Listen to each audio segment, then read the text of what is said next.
Shalom saudara-saudari yang terkasih dalam Tuhan. Renungan hari ini berjudul Berhala dari Segala Berhala. Bahan bacaan kita terambil dari kitab Kejadian pasal 8 sampai dengan pasalnya yang ke-11. Berhala dari segala berhala adalah memberhalakan diri sendiri.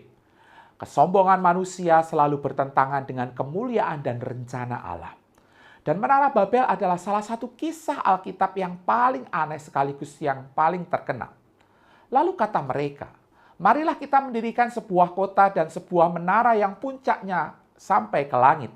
Dan marilah kita mencari nama bagi diri kita sendiri, supaya kita jangan tercerai-berai ke seluruh muka bumi. Kejadian 11 ayat yang keempat. Banyak kita yang tahu kisah ini, namun hanya sedikit yang memahami kebenaran bagi hidup kita saat ini. Kehendak Sang Pencipta adalah agar manusia yang diciptakannya menurut gambarnya hidup dalam komunitas yang rendah hati, taat, bergantung kepadanya, serta berketurunan untuk memenuhi bumi. Masalahnya adalah dosa menyebabkan manusia haus akan kemandirian. Kemandirian untuk lebih mengejar kemuliaan diri sendiri daripada kemuliaan Allah, dengan hidup menurut kehendak sendiri daripada rencana dan tuntunan Allah.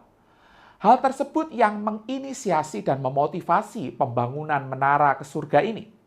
Menara ini dibangun sebagai momentum kemuliaan manusia, sebagai pernyataan kemerdekaan manusia dari Allah, dan sebagai rencana pengganti untuk beranak cuculah dan bertambah banyak dan penuhilah bumi. Inilah kesombongan manusia yang adalah musuh bagi kemuliaan dan rencana Allah.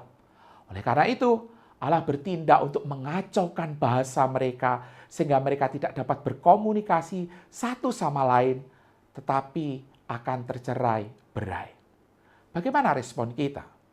Harus kita akui, kita pun juga masih sering membangun menara untuk kemuliaan diri kita sendiri dengan hikmat, kebenaran, dan kekuatan kita yang mandiri.